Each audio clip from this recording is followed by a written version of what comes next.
Welcome to Patriot to the Core. I'm Thad Forrester. This podcast exists because of my little brother, Marc Forrester. He was angered by the attacks on 9/11, so he joined the military to help rid the world of terrorists. On September 29, 2010, he was killed on his first deployment. From his death notification to the dignified transfer ceremony, his viewing, funeral, and subsequent memorials, I was amazed at the new world of warriors we met. These patriots have become close to our family and been huge supports. They stood out because of their willingness to voluntarily fight evil. They believed in freedom. Because of their actions, I started this podcast to interview great Americans who serve their country and communities. Thank you for tuning in. All right, Marc Fitzwater, great to have you. Thank you. I love your background. So for those who are not watching on YouTube, he's got a lot of pics from your business, I68 Consulting Group, and then of course, my brother Mark and their teammate Calvin. That famous picture, is that the one, Mark? Are you in the background there, or is that the one with Steve Dave? That's you. No, okay. that is me picking up my rifle before we went on to that operation right there. Yeah. Okay. All right. Well, we'll talk about that just a little bit. That's why I have back problems. You look pretty limber there. Not so much anymore. Well, okay. So, Mark, I would like, let's see. This is how about an introduction as far as your time in the military? I know you're in the Army, and why did you join? How long were you in? What did you do? That kind of thing. Yeah. No. So originally, I joined the Virginia Army National Guard. So I come from a military family. Both my grandfathers were in the military, one grandfather in the Army, the other in the Navy. My mom served in the Navy and then in the Army Reserve. And so originally when I was going to college, I was supposed to be a math teacher. I was going to be a math teacher and baseball coach. And so I went to a private school, Emory-Henry College, and my mom was like, hey, why don't you join the National Guard to help me pay for college? I said, that's great. So I joined the Army National Guard. I really enjoyed. What year? 2000. Okay.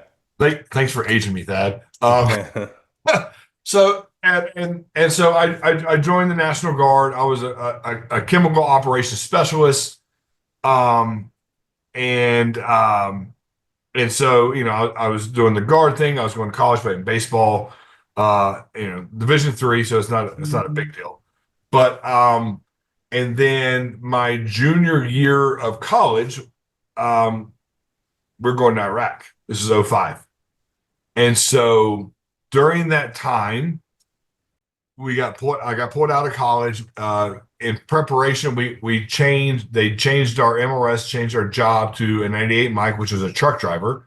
So we were going to be convoy security in 2005 in Iraq, one of the heights of the IED era. And so when we went to Fort Pickett, Virginia, to do our pre-mission training, 20th Green Berets from 20th Special Forces Group actually trained us, like the old school Green Berets. Sergeant First Class Smith, I'll never forget him. Is a good old boy from Winston-Salem, but he was one of those Green Berets that spoke 5 languages with a Southern accent. He was an old 5th group guy, and from that, were they Vietnam guys? So he told me, when he got to his team in 5th group, him and his buddy were the only non-Vietnam veterans. So just after that era. Okay. And he impressed me so much. I was like, my whole world changed. Everything focused on, hey, let me potentially become a Green Beret. So I did my deployment to Iraq. Which was, a year long as a convoy security. We lost a friend in that deployment. Came back, I finished school, married my wife, Holly, who we're going to celebrate 19 years of marriage today. I think we're the anomaly in Special Forces. One wife full time. Yeah. I made it. Impressive. Yeah. And she's a rock star. And then so came back, we got married. We lived in Boone, North Carolina. All I did was train for Special Forces selection, went to selection, I was honored enough to be selected, went to the Q course, and then out of the Q course, my wife and I had a serious conversation. Hey, do we want to do this full time? So we decided to go full time, and 20th Special Forces Group treated me so well; they completely understood. So out of the Q course, I went to 7th Group, at that time out of Fort Bragg, and then was really the reason I joined, is probably because, well, the reason I became a Green Beret was because of Sergeant First Class Smith out of Winston-Salem, North Carolina. And so, I got to 7th Group. We went to Afghanistan. I was the RTO. So I was a Special Forces Communication Sergeant. Maybe that's why Mark and I became good friends afterwards. So I was an RTO for the Siege Systems Commander. When I got back from that trip, the command sergeant major, CSM Zeiser, was like, "Hey, do you want to go to Columbia or you want to go to combat?" Well, I'm a young Green Beret. Well, of course, what do I say? So I said, "Hey, I want to go to combat." From there, I went to ODA 7212, and then we prepped for our next trip in 2010, where we met up with Mark at Firebase Cobra or Tinsley, depending on whichever name you want to call it. Was that your first combat deployment? So I would consider Iraq my first one. A truck driver, because we got into fights, not like we did as an SF guy, but I would consider Iraq my first combat deployment. My first SF one, I wouldn't consider that a combat one because we were more base security. I wasn't on an ODA. I wasn't on a team. Okay. Yeah. So but like real combat, yeah, that 2010 deployment was. I make the joke is like, if you see the cool guy videos with the SF guys with backwards hats, no, we wore our helmets because I will say this, and Mark definitely knew this. He definitely told me, it's like, hey, we're in for a fight, and he wasn't lying in any way, shape, or form. Because Mark had already was there, and you came in and swapped out, relieved the team that was there prior. Yes, right? Yeah, so, 100%. Yeah. So he was already there, and he was such a great wealth of knowledge. Even it was funny because Mark obviously was older, right? He was like, at first we're like, who is this E4 telling us what to do? And then we realized, one, who he was, how smart he was, how old he was, and how much experience he has. Like, oh yeah, Mark is a guy we want to listen to because he's been here for 3-4 months at that time. And so I leaned on Mark a lot. Hey, what's it really like? Because I was a new guy. I was a cherry, in the SF world. So Mark was a great mentor. So what was your role there with that ODA in 2010 in Afghanistan? So I was the Special Forces Communications Sergeant. So I was in charge of all the communications, not only on the base, but also on our vehicles, and then plus all the individual radios of our ODA guys. So it was my job to make sure people could talk. Okay. And I guess you were trained. I'm thinking if there was a breakdown in the field during a fight, you had to be able to work under pressure to figure out what's going on, to, I don't know, replace batteries or 100, whatever the crap it was. If we weren't getting comms, either in between teammates or up and out to higher command, that was my unless I was actively engaging the enemy, that was my number one job, was to make sure the radios worked, because our team leader Wes, the greatest combat leader that I've ever served with, and he actually honored me with coming and speaking at my retirement ceremony a couple months ago. If he can't talk up and out, he can't get close air support. So Mark at that time, so Mark can come in and bring the hate onto our enemies. Okay. Now, did you help Mark with his equipment too?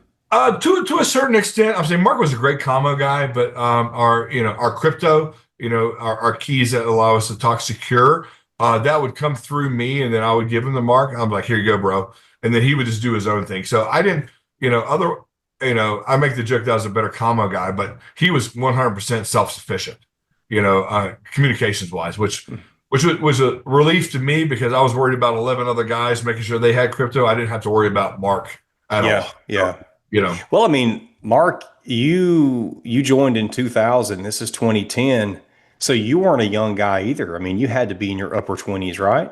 so when I went, so I was what, 28 ish. Okay. And Mark, my brother, was 29. Yeah, yeah. Okay. So yeah, and I think it was kind of cool because we kind of had similar life stories. I mean, he went to college first. I went to college first. So, but even though he went to Alabama, um, that's my poke at you guys. Yeah. Yeah. So who were you for? Because I know Mark was always, they were going back and forth with other teams. Well, so I was more of a UVA fan, University of Virginia fan. Obviously, I'm from the Appalachian Mountains in Virginia. My dad went to UVA, and so I was more of a UVA guy than Alabama. But I'm also a big Alabama hater. You know, if you don't love them, you hate them. Yep. Yep. That's all right. So, do me a favor, Thad. Make sure you don't edit that one out. So I won't. I won't. no, we definitely, because I was a young commo guy, so I actually, asked Mark a lot of questions because obviously he's been in the field a little bit longer. He was there at Cobra longer than I had, so we definitely talked a lot about different commo. We nerded out a little bit, but yeah, Mark was pretty much 100% self-sufficient on the communication side of it. If people aren't putting things together, my brother Mark was a combat controller. He was the role of a JTAC here in this deployment. Mark, he was attached to your ODA team, and I just now found out before we started recording that you became a JTAC. So please, how did Mark influence that, and why did you change over to that? I will credit Matt Duffy, who was our team sergeant at the time, and what an amazing team sergeant, because he had a team of all young guys, and he was able to stick and move and manage and everything. And as an SF guy, you always look at your team sergeants as what you either want to be or what you don't want to be. And Matt Duffy, us guys on ODA 7212. We were very fortunate and blessed to have Wes Wilson as our team leader and Matt Duffy as our team sergeant. And so kind of the way that worked is, so Mark, the JTAC, would always be with Wes, the team leader, because as awesome as us JTACs think we are, the team leader, the commander on the ground force commander, owns those bombs that come off the plane. So Mark is not going to drop a bomb. Or when I was a JTAC, I would never drop a bomb without the clearance from our team leader. With that said, so with Mark on, being with Wes at all times, one of my roles and a lot of the other guys on there, we were on the ground with our partner force clearing the objective or whatever our task was. So Mark hit me up, and I was like his JFO. And what I mean by that is that I was able to call out, targets to Mark, and then he would talk to the aircraft, whether it's Apaches or fast movers or whatever it is, and then he can do his JTAC thing to drop munitions on the enemy. Mark, is that something that's common, or did you and Mark work that out, or what? In general, it's something common because it's somewhat common. I kind of had a knack for it. And I was interested in it. Okay. And so, a lot of especially the SF guys, working with their JTAC, like, hey, there's a lot of cross training that goes on. And, when I was on ODA and I was a JTAC, I would, cross train my guys to say, hey, look, call out targets to me so I can release munitions from aircraft. Are you calling out coordinates? Is that what that is? It could be the grid coordinates. It could be, the 3Ds. So I would train those guys to call out targets with or without coordinates, distance from them, all that good stuff. So it would give me a better picture so we can effectively and safely conduct close air support operations. So Mark, really, I'll tell you what, Mark took me under his wing.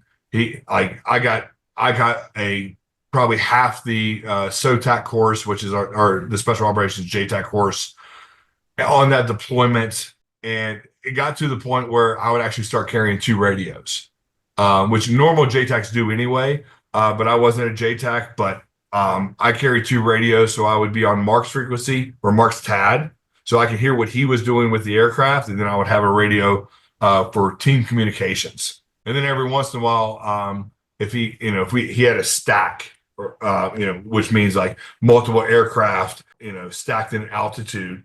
If we had for example, I68s or Apaches, he's like, "Hey, Mark, you got the Apaches." So he would let me control the Apaches while he controlled, the A10s, the F-16s, and everything above them at that, more complicated and higher level of close air support operations. It became my niche, especially after 2010. Matt was like, "Hey, look, you're going to SOTAC." I said, "Okay." So and SOTAC is what? What does it stand for? Special Operations Tactical Air Controller course. Okay. So it's a Special Operations JTAC course. And so a lot of the CCTs go to it. I don't know if Mark went to it, but I'll tell you what, that was 2011. And when it was in Yuma, Arizona at the time. I'm just an E6. There's a bunch of Green Berets, there's some CCTs, there's Rangers, a couple of Marine Corps guys. And on the wall they had Mark's picture. Really? Yep. Yeah. How did it get there? Do you know? So SOTAC is run by the Air Force. Okay, I didn't know that. And so it's funny. Like we're always trying to prove myself, and so at the beginning of the course, we had to give a bio. So, hey, I'm Staff Sergeant, Marc Fitzwater, 18 Echo from 7 Special Forces Group. If you see the picture on Mark Forrester on there, he was on my team. And I kind of laid out the thing. And then, of course, all the other instructors come and say, "Hey, what happened?" All that good stuff. So because of Mark, and what we went through in Aruzgan, it definitely rendered respect from our community. But then, after that, like, my opinion is, because especially Green Berets, because they go to so many different schools. They go to sniper school, free fall school, SOTAC like I did. They kind of pick their niche. The joke is, what's the term, Thad? Jack of all trades, master of none. Is that the one? Master of none. Yeah, thank you. Thanks for helping me on that one. Yeah, master. And so, but everybody picks their niche. So, some people really jump into the sniper stuff. Well, for me, it was the JTAC. I really enjoyed it. I loved the training. I always used to tell my 18 Bravos, our weapon sergeants, the biggest gun on the battlefield is a radio. They didn't always like that, but I thought that was definitely true, because if you have an A10 over your head, you can really save your team's life or do a lot of damage to the enemy. And so that became my niche throughout my entire career. Is I always kept my credentials. I always tried to stay current, so I could do that job. Because from my perspective, that's one of the most important jobs on a team. Especially you're the first Army JTAC that I've met that I'm aware of. Really? Yeah. I mean, obviously I'm in a different world because I'm around the Air Force guys, but I just haven't. I knew the other branches, or at least some of them, had JTACs. So, but sometimes SEALs use Air Force JTACs, right? And then sometimes they use their own. Is that right? Exactly. I think it's more, this is an assumption. This is maybe not fact, but I think it's more on availability, because, obviously CCTs are extremely small. And so, for example, obviously Mark was our CCT, our JTAC in the 2010 trip, but when we came back in 2012, I graduated SOTAC. I was a JTAC. I was the only JTAC for our team. We didn't have a guy on there. Tell me, I would think that's got to be a strength, because is it your team that you already know, so you're not having to move in and try to get to know the new guys. They already know you. Agreed. I was on ODA 7212. We just did a full combat deployment, did the whole train up. Wow. Yeah. And so I think it's a strength. I'm a little bit biased because I'm a Special Forces JTAC. I think every ODA should have one, or every team should have one. So, that's kind of my bias. But yeah, I think it's definitely a strength, because it's always hard to incorporate, unless you're a guy like Mark Forster. Like, I mean, he was such a warrior. Having a guy you've trained with for years and they just have this new skill set, nothing really changes. Yeah. But what I'll tell you about Mark is that man, he flowed. I mean, he flowed from two different ODAs from two different groups. And I think because he was such a warrior. Like that was I was so impressed with that he just flowed from one group, one ODA from a different group to ours on 1-2 flawless. I think that was one of his major strengths. I mean, he's a part of 1-2. And I know the boys will say the same thing. Well, how did your career and life change once you became a JTAC? So I've had a very blessed career. So it definitely opened doors and allowed for innovation. And when I say to that is one of the things is I really cared about it. Probably a little too much. We did our trip to Afghanistan in 2012, and I was the JTAC for that. And then I was in the 7th group, so we had Afghanistan, but we also had Central and South America. So when we came back from that trip in 2012, we started our Southcom rotations. We did El Salvador twice, and then in Colombia, I was able to apply that skill set in Colombia to help the Colombian police in some operations that they were doing. And so that skill set really helped there. And then for me in my career, after I did Colombia, funny story, we had both our girls, because I specifically got back from Colombia and from El Salvador in November of 2014, and then we're going to go to Colombia in January 2015. And by that time, I wasn't a commo sergeant anymore. I was actually a Special Forces intelligence sergeant. So I get back from El Salvador, getting ready to go to Colombia, and my wife, who is, again, an absolute rock star, she goes, Mark, hey, look, for the last 3 years, you've been home a total of 8 months. I said, I hear you. I said, well, I'm not going to leave the team now. We're getting ready to deploy. And she goes, of course you're not. I'll see what I can do. So during that time in Colombia, I worked with my chain of command, and I said, hey, look, it's time for my break. My family's tired. I'm tired. And that was probably the hardest decision I've ever made, because ODA 7212, in my opinion, was the greatest ODA in the regiment. They did combat. We were together for a long time. And so that was a very difficult decision for me to make. The guys were supportive. And so they asked me, I was like, hey, do you want to PCS to Colorado? I said, what? Yeah, we have this job at Special Operations Command North. They need an 18 Fox. When can you do PCS? I said, well, this was on a Friday. I said, well, give me the weekend. I was doing some stuff up in Northwest Colombia. I'm on a cell phone. I call Holly. I'm like, hey, you want to move to Colorado? We're in Florida. We're at Eglin Air Force Base at this time. Okay. And Holly's a hillbilly from the Appalachian Mountains as well. And it was hot. It was too hot for us on the beach. She was like, yeah, let's do it.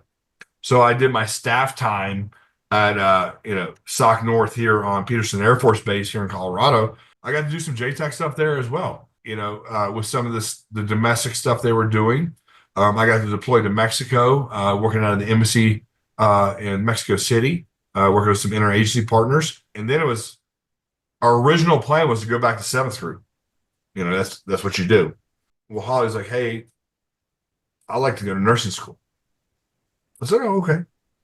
And so we worked it out, and both, the 7th group CSM and the 10th group CSM were absolutely wonderful. So we were able to do a group swap. And so instead of going back to 7th group, I went to Fort Carson and became a part of 10th Special Forces Group. With that said, getting ready to leave that, I picked up Master Sergeant E8, and I thought I was going to go to ODA. I was like, oh, perfect. And I know we'll get there, but during that time at SOC North is when I actually founded my company, I68 Consulting Group. Went to 10th group. Instead of going to an ODA, I went to a Jedburgh team, which is a three-man team versus that 12-man ODA, doing a little bit more mission-specific stuff. But 10th group and 4th battalion didn't have a JTAC program. So I knew, especially for what we were doing in Europe, that this could be a value added to the 4th Battalion 10th Special Forces Group So while I was a team sergeant of a 3-man team, I asked them, hey, can I still stay current and keep up on my credentials at JTAC? And they allowed me to. So did 3 years as a team sergeant in 410, did a trip to Ukraine before the war, did a trip to Estonia, definitely a great experience. And then when I came back from Estonia, I was like, hey, I think I'm done. I'm exhausted. My family's exhausted. So they allow me to go up to battalion staff, and they allow me to build the JTAC program for 4th Battalion 10th Special Forces Group, which was really great. So I owned it. I had it. We got a few JTACs in 4th Battalion in a very unique capacity. Then our group command sergeant major said, hey, Fitz,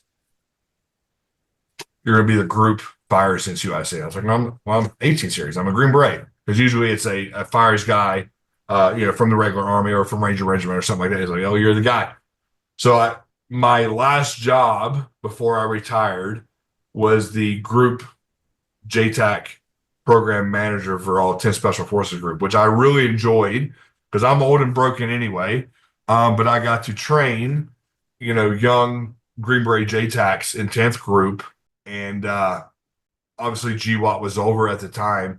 And I was able to have a lot of influence over these young guys. And it was very beneficial to me, selfishly, but I hope they got a lot of value out of it, from the training we did, because, if you know me more than 30 seconds, I'm a pretty intense guy. And that definitely bled over into the program. And so that's where I retired out of. I got my dream job, my last job. I got to mentor a lot of young guys, and it all started with Marc Forster. In my retirement speech, that's where it started. It was Marc Forster taking me under his wing and say, hey, this is what you do. This is what I need.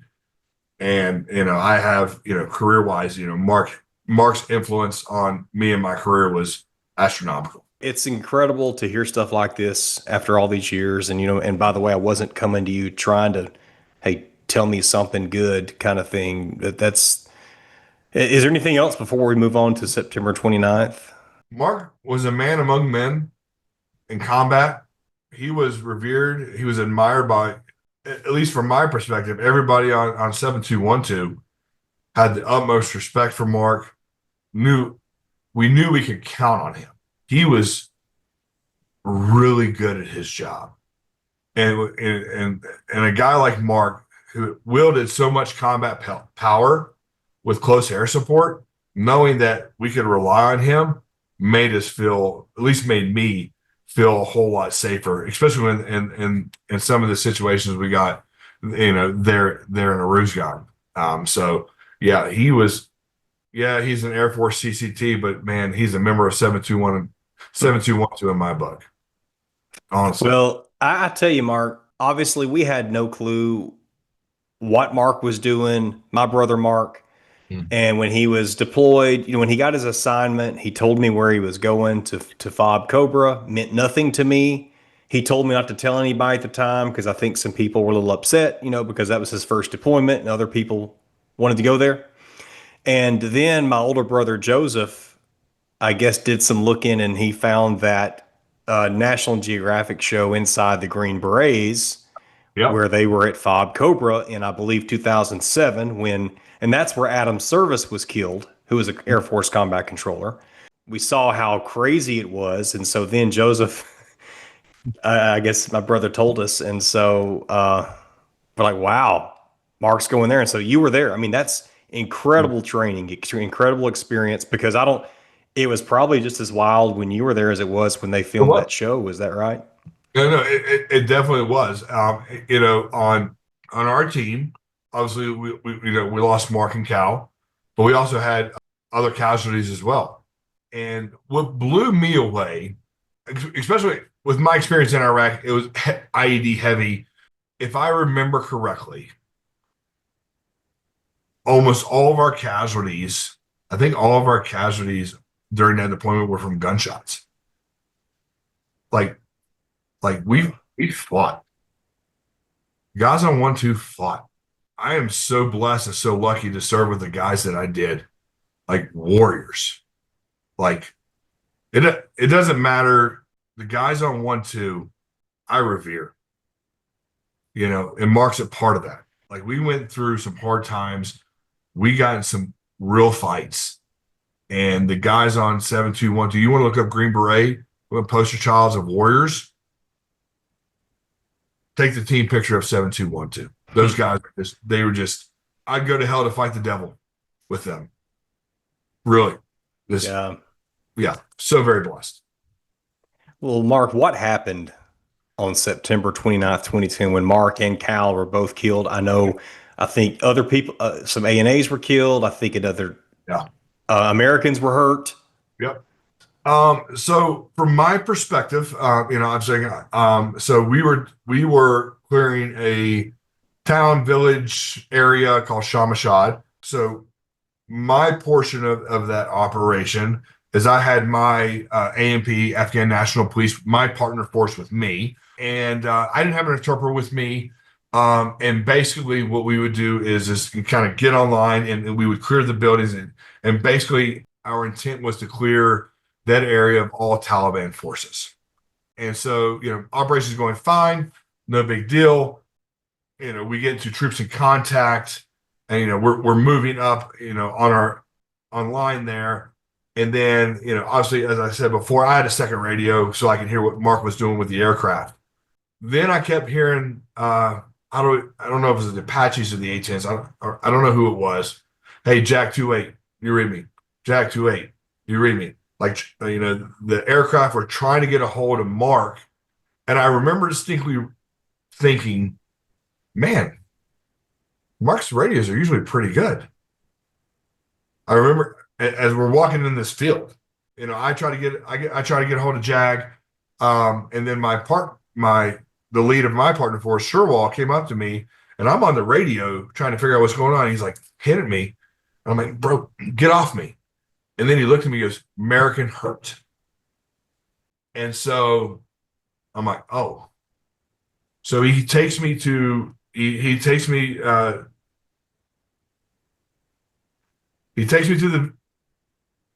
the house, the hut and I come up on the Cal. I thought Cal was knocked out.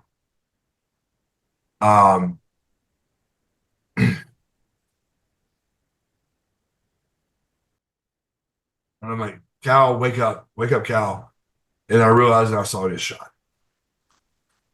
No lie, I freaked out. I was like, hey, I started screaming, hey, Cal's hurt.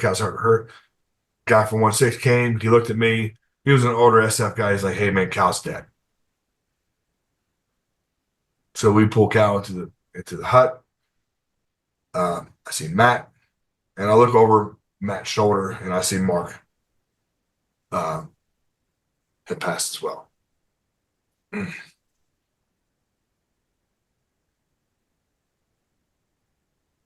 So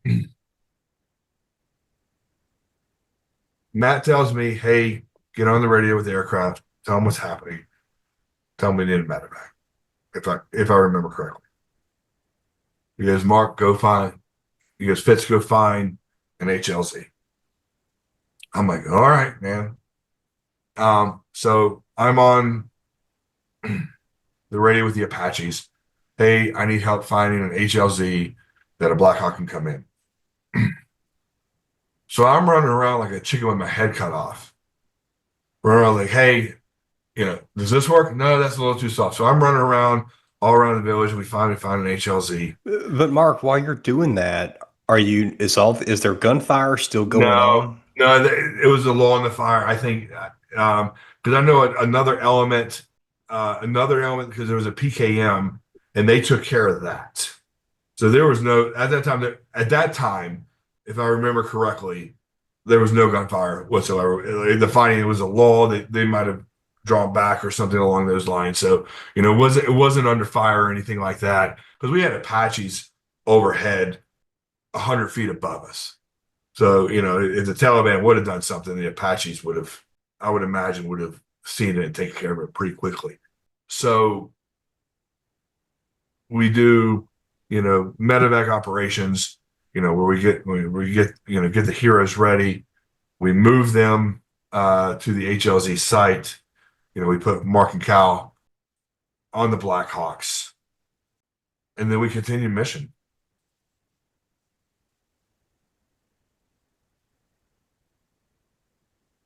How do you do that? How do you continue? Leadership, man. Leadership. Matt was, I can only imagine what Matt was going through because I was a team sergeant once. I can only imagine what Matt was going through internally, but he was strong. Hey, we got to keep going. So we continued that mission. I think throughout the day, I think we paused the mission, and this is where it gets fuzzy. So, we continued the mission. We pulled back. We did the memorial service with Mark and Cal, and then we went right back into the field, if I remember correctly. It was just really, I can't explain it, Thad.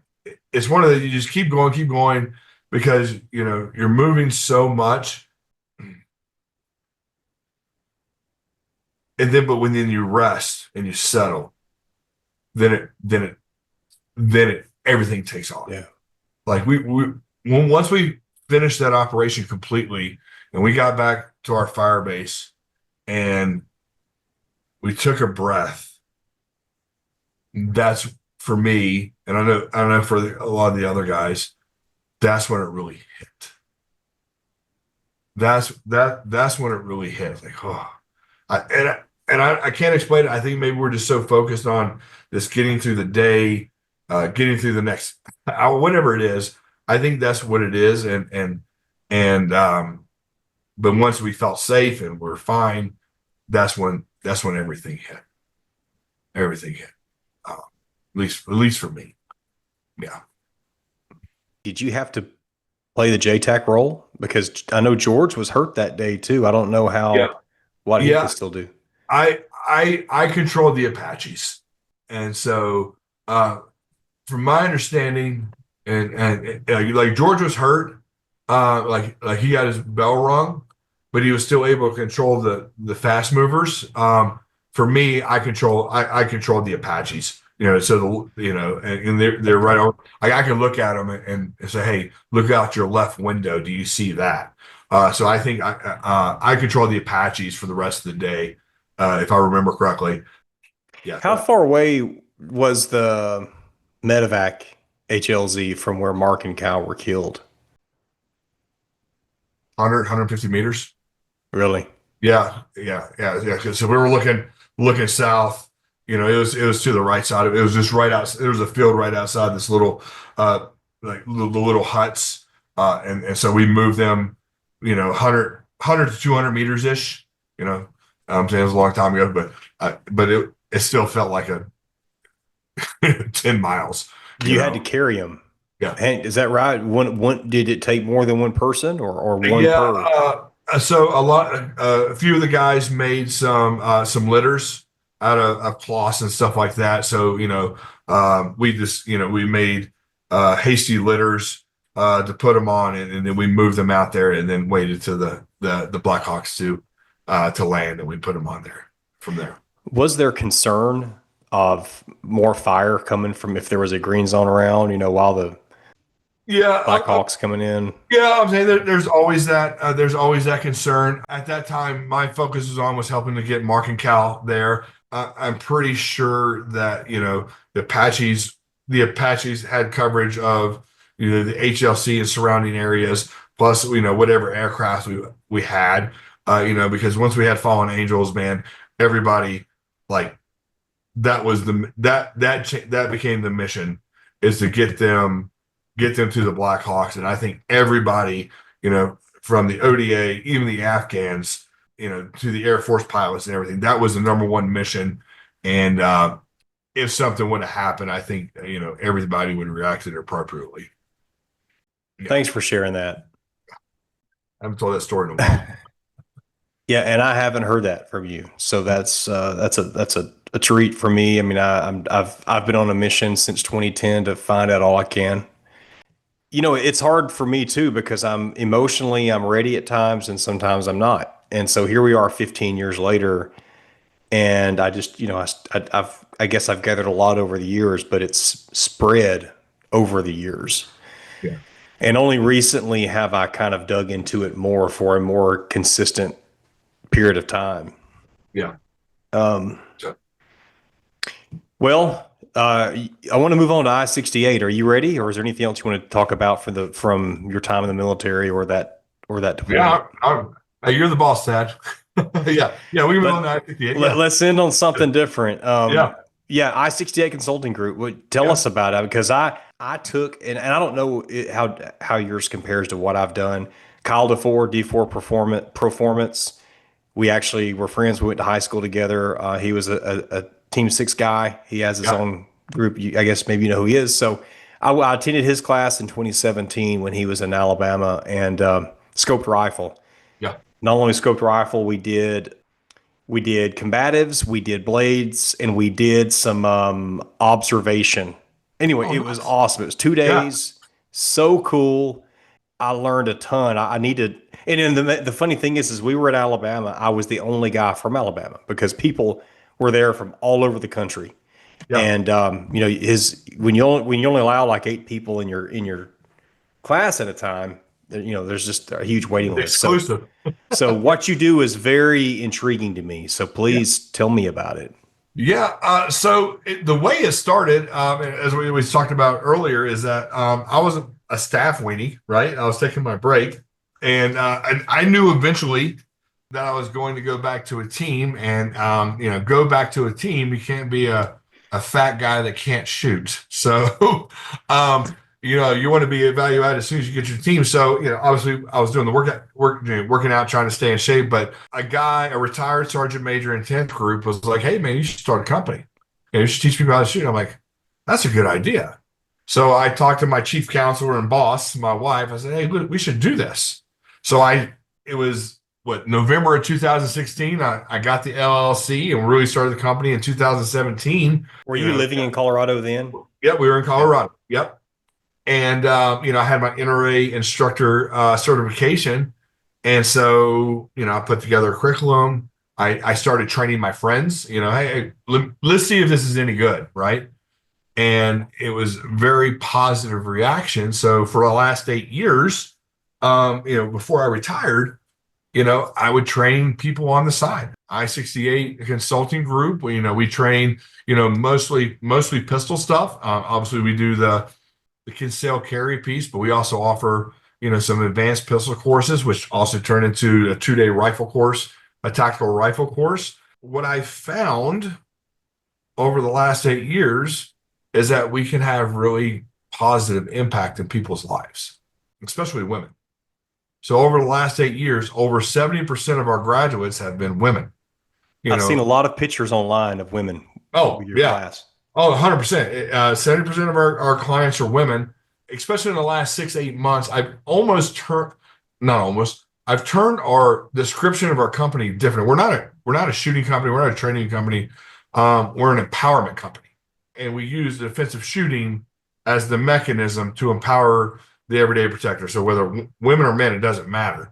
Because of the way we teach, obviously, myself and all my instructors, they're all SF guys. So we have the credentials, right? I think we added up, we had like 127 years of special operations experience between us.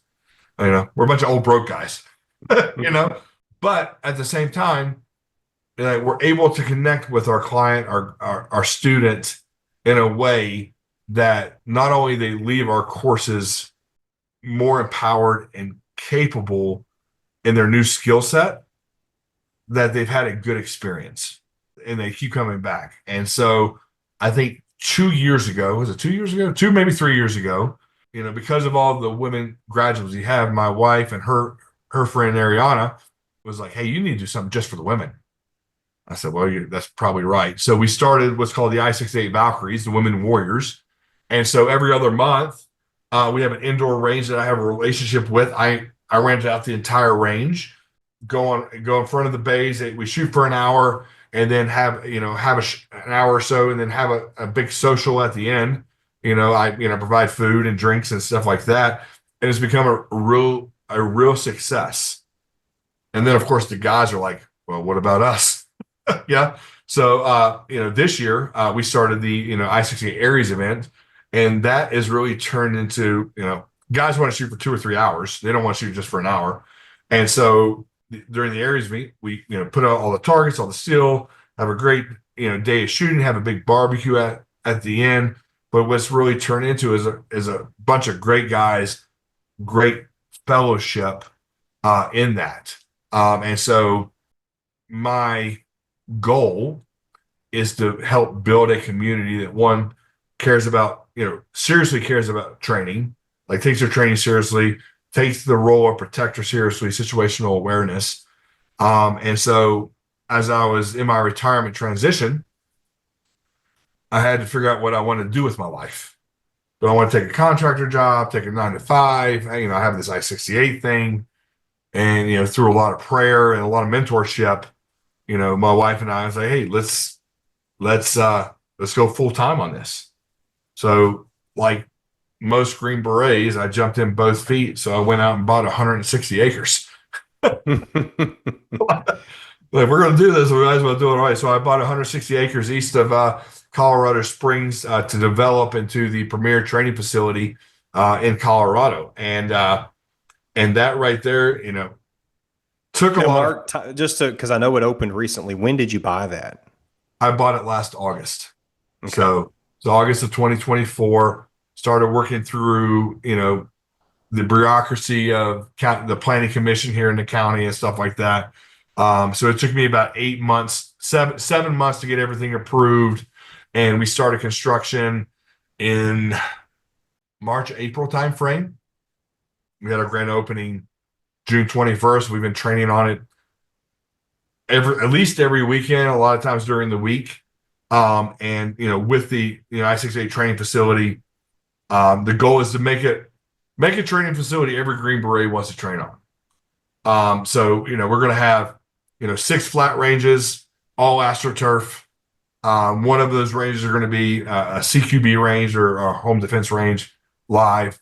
Our next phase, because we're getting ready to finish up phase 1, phase 2, we're going to have 1,000-meter range, known distance range. We're going to build a city out of shipping containers for simunition, paintball. We're going to put a 1/4-mile driving strip on there for driving training for the military units. Wow, and, yeah. Law enforcement. Administratively, we'll have the administrative building with classrooms. We're going to have a cafeteria. We're putting 15 tiny homes on there, 2 planning bays, and a gym. And the reason I bought the property is because it faces Pikes Peak, America's Mountain. It's absolutely beautiful out there. And so it's been a lot of stress. God is good all the time. So yeah, we're trending upwards, so to speak. So the tiny homes, so it sounds like this is going to be a place where people can stay. That you'll Yes. have people come in and they'll stay there and be able to train where they sleep. 100%. Yeah. Wow. Yeah. So the 15 tiny homes, an ODA plus, so an ODA can come out there and stay. We start doing more multi-day courses, 3, 4, 5 days ish. You can stay on the property, and the goal is, because it's in the middle of nowhere. It's from the middle of Colorado Springs. It's about 30 to 35 minutes from the middle of Colorado Springs, but it's in the flatlands of Colorado. So when you come out there, all you have to do is focus on training. Everything else is taken care of. Yeah. Everything, food, water. All you do is focus on training. That's all you have to do. Everything else is taken care of, which provides that experience that you need. Wow. I can see the vision here. I mean, you're going to have government, or maybe you already do. You're going to have private guys. You're going to have these, I guess, these security guys for, CEOs and movie stars and that kind of thing, all that stuff, huh? Yeah, that'd be great to have some movie stars out there. That'd be kind of cool. Keanu Reeves out there. But no, 100%. I want to build a facility that is premier, not only because of what we have on there, but because of the instructors we have. The guys that are instructors that have done this in the real world, but also at the same time, myself and my instructors, we've done a lot of, stuff and things, but especially in the tactical world and the shooting world, things change so much. So we continually trying to be more innovative. I study a lot of guys to ensure that we're still staying relevant. To say that, oh, well, I used to do that. Well, I would rather say, hey, we did that, but yet we're doing this. Yeah. And so, to stay up with the times, to make sure that what we are teaching makes sense is a big deal to me. And then, absolute professionalism of having, as you come and train with us, have your own Green Beret right there with you. Because I keep my classes small. We have a full class on Saturday. It's 10 people, and very similar to the experience you went through. So we keep a 1-to-3, 1-to-4 ratio between instructor and students, so everybody gets that individual attention. Mm-hmm. Going back to you, like staying relevant, how are you, or what kind of groups do you talk to for people that are out in the field? So you can how do you get feedback? Especially since the GWAT is over. Yeah. Well, I will say this, being here in Colorado Springs, we have Fort Carson 10th groups right there. And so I still have a lot of relationships with the active duty guys. And so, hey, this is what we're teaching, what is new, what is working and stuff like that. So I lean on that a lot. And there's a lot of guys out there in the Instagram world, so to speak, that have the credentials that are better than me. And those are the guys that I absolutely follow. I study, and I've reached out to them many times, and they've been really gracious, to say, hey, this is why we're teaching this, because it's always the why. Why are we doing this versus just do this? And if you can't explain the why, in my opinion, that instructor is not very good. Man, that sounds fun. Are you going to get into? So you're doing handgun. You are doing some type of rifle, you said, or you will? You are? Yeah, no, we have a 2-day rifle course. We ran 2 this month. 2-day rifle course, soup to nuts, from how to zero your rifle all the way through, multiple threats, shooting while moving, shooting around barriers. But here's what I will say. All the courses that we teach are foundational. Because every course we teach, especially in the pistol world, our fundamentals course is teaching you how to shoot and how to properly draw from a holster. That is what that course is focused on. Our advanced pistol course is gun handling, slide lock reloads, multiple threats, and stuff like that. Our practical pistol course, which is our concealment course, is a scenario-driven course focused on putting you under stress so you know how your body reacts to stress. Then we work on techniques to mitigate that stress. So that's more of an everyday type of concealed carry course. Even though, we're focusing on different things, everything is foundational to give you that good basis to continue to train and continue to get better.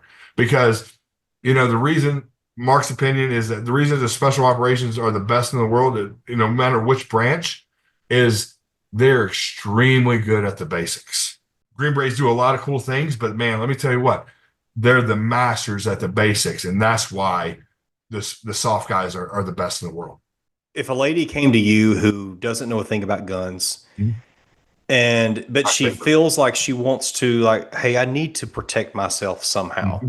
Yeah. She's seeing the violence in the world. And so what would you tell her, and why would she want to come to your range, I guess? Those are the never evers are my favorite.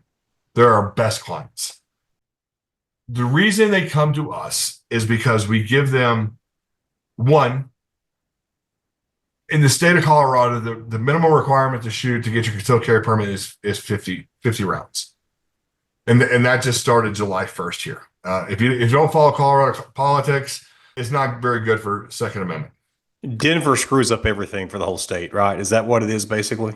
Basically, yeah. The population is Wattsman, Denver, Boulder, Fort Collins, that type of area. Then we have cowboy country, right? And so the client that you just described, they come to us because, one, we work with them at their level.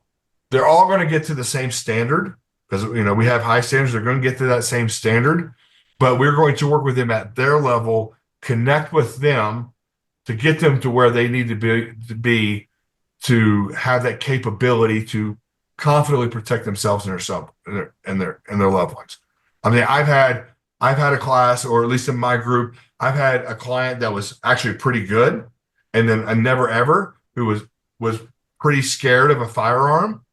And the curriculum's the same for everybody. Everybody's going to go through the same curriculum, but the way I teach different, each individual is slightly different. And I think that's our superpower at I68, because all the instructors understand that. It's like every individual, the standard's the same. We're going to get you there, but relating and connecting with the student is where we can get them to that level, if that makes sense. No, that sounds awesome, man. I wish I lived close to you, because that's right up my alley. I would love to do that more. Colorado, I think it's by some polls, it's the third most dangerous state in the country, because of Denver mostly, but also even Colorado Springs is expanding. There's a lot of crime here. It's sad that the need is there, but the need is there. Yeah. Oh yeah. And our goal is to empower people through great training, and not just come take a course thinking and then leave, but also provide. I use the term I68 family on purpose, because you graduate a course, you have access to me almost 24/7, and my instructors as well. But we also do these events, the Aries events for the guys, the Valkyries events for the ladies, alumni event for everybody, plus our competitions and competitions that we do, throughout the year, is to do one of two things. One, because not everybody thinks about shooting like I do, and I definitely understand that. But these events get you back out onto the range to get you training. I haven't shot, that I haven't shot in a month. Well, come to an Aries event. We'll get back on there. Plus, the secondary is also we're building community, right? We're getting together, we're training together, we're sweating together, especially in the Valkyries events. They make fun of Mark together. Mark, me, not your brother. But it's a social event that brings everybody together, and it's really beneficial to everybody. Yeah, sounds awesome. Anything else with your company? I would say, as we're growing, as we're expanding, obviously we do the training piece, the firearms training piece. But one of the other veins that we are reaching out to, obviously I'm doing some, public speaking, which is really funny because I mumble and I have an accent, but doing some public speaking in the situational awareness arena. I've done a couple talks especially to realtors on situational awareness. I'm speaking to a women's group in a couple weeks on situational awareness and training. But also one of the big things we're trying to get into, especially for corporations, is that mid-management leadership. And in Mark's opinion, in my opinion, is that Special Forces team sergeant is the ultimate mid-manager. He takes the vision from the CEO or in military terms, the commander's intent. He translates, digests it, and then runs an effective team to meet that intent of the CEO. And also on the flip side, that mid-manager is the eyes and ears for the company leadership. So he can tell that CEO, like, hey, this is what's working, this is what's not working, these are my recommendations. And every SF team sergeant has done this throughout their whole career. And so I would love to be able to, myself and my guys, have that positive impact in the corporation sphere to help them with that, because toxic leadership will destroy an organization, or, a team that doesn't believe in their leaders will destroy an organization. So we're hoping to be able to provide that experience to the corporate world. Tell us, what's the best way to get a hold of you, learn about your company, all that? Our website is I68consulting.com. It has all my links on there, my email, my phone number, Facebook and Instagram. Just look up I68 Consulting Group. Those are our main social media pages. We do have a LinkedIn page, but we're not that active on it as of yet. That's on my whiteboard to fix. But yeah, feel free to reach out directly to me if you're interested in any type of training, whether it's firearms or situational awareness or mid-management leadership. And we'd love to work with you. We'd love to train with you. Good. So, and your wife Holly, is she helping run is she doing the business side of it, or My wife Holly, she's a postpartum nurse, and so her chief job, other than being a nurse, is my number one counselor. But she also, in the business side of things, she helps with a lot of the social media piece. She helps with a lot with the Valkyries, the Valkyrie section of our company. I call her the head Valkyrie. She doesn't like that, but she's the number one Valkyrie in the company. But she's been such a great counselor to me. Not only as a wife, but as a business mentor, because her brain thinks differently than mine. She's involved as much as she can be. Yeah. So that picture behind you of Mark and Calvin, and with you bending over, I'm looking here behind me. Yeah. And if you can see, that's the same picture I have. Exact one. Yeah. The exact one. Did Ryan Baker take that, or do you remember? Or was it Steve Dave or I don't remember who took that, but I will tell you, if the picture on your book, I took that picture. Did you? With Mark's camera. Yeah. Wow. And I'm sure I've been told that, but I did not remember. Yeah.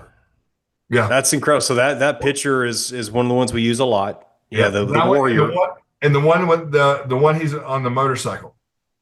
Really? Yeah. We were walking through the village together on that one. If I remember. And that was the 28th or the 29th. Was that the day he was killed, or the day before? No, I think that was the day or the 2 days prior.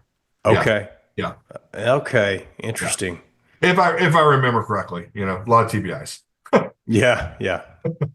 Man, well, thank you. Thanks. Hey, thanks for being Mark's friend and teammate and looking out for him, and for telling me what you know from that day. Well, the honor's mine, and I hope, especially to the guys on 1-2, I hope I represented us well. I hope I represented Mark well. That's a big deal to me. Mark was a force to be reckoned with, and a great mentor of mine. He really changed my career. I was very blessed and honored to know him. What a warrior, really. Well, if any of the other guys are listening and they know anything, I wish they'd contact me, because especially it's 15 years. I'm at a point now where I want to know everything. Yeah. And, there's the official record, there's the Silver Star citation, but there's more. Yeah. And anything else that I can learn. And for me, it's anything at all that makes it seem inconsequential, what y'all ate for lunch that day, or, anything like that. So if anybody listening knows anything, please contact me, because I want to know. And if it's something hard, I'm ready. I'm ready now. It's been long enough. And so please share. Understood. Well, Mark, Thad, thank you so much for having me on your show. Thanks for the opportunity, and what a pleasure. And let's not wait 15 years to talk again. I know. Thanks.